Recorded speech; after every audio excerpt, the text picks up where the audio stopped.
Dan Dix here, reporting for Press4Truth, and we have breaking news out today in regards to Iran's nuclear weapons program. The IAEA released a report on the status of Iran's efforts to build a nuclear weapon. Meanwhile, Putin raises the possibility of using nuclear weapons against terrorists, but hopes that they will never need them. Folks, tensions are brewing at an alarming rate right now in the Middle East, and it's not looking good. So in today's video, we're going to break down what all this means. Now, presidential candidate Rick Santorum is now saying that World War III has begun. He alerts us to this fact that President Obama and Congress are ignoring this long-anticipated report from the International Atomic Energy Agency. Now, this report details Iran's efforts to build a nuclear weapon. It was all part of this mutual deal that Iran made with 6 world powers just back in last July. Now, the IAEA reports that Iran engaged in computer modelings of nuclear explosive devices and looked into materials for possible weaponization, but only up until 2009.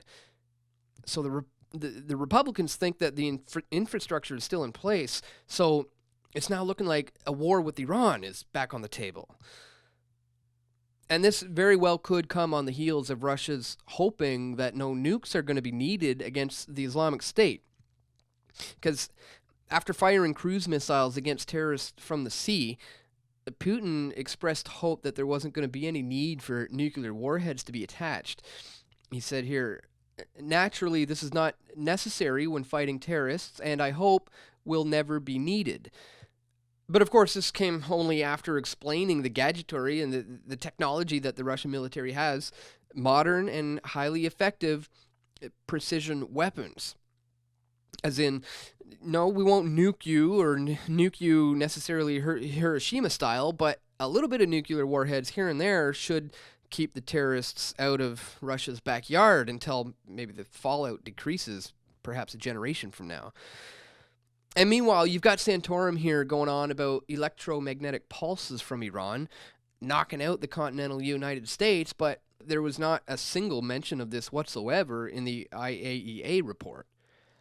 He also said that Obama is enabling radical Islam, which may be true, but Santorum's rhetoric here is enabling World War III.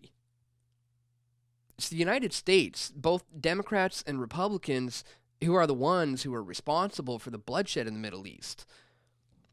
Of course, along with Israel and Saudi Arabia, both authoritarian theocracies, this U.S. bloodshed coalition has knocked out secular dictators and riled up these fascist militant extremists.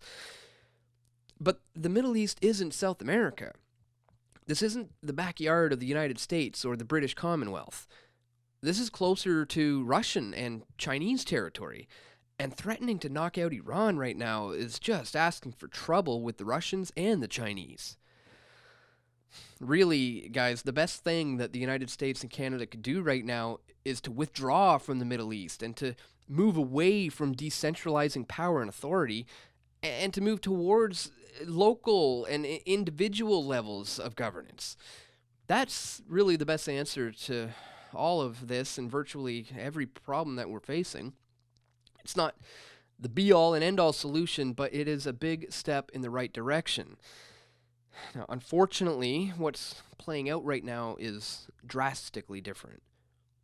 A power elite are redrawing the map of the Middle East right now, and they're making way for a global empire that every nation state is going to be subordinate to. But folks, we cannot let that happen. Share this video, get this information out to your friends, and let's continue to document this and expose this for what it is. Check the sources for this video in the description below, and also to find out where you can join us here as a member of PFT or as a PFT patron. And stay tuned, guys. We're going to have a lot more video reports coming soon to PressForTruth.ca.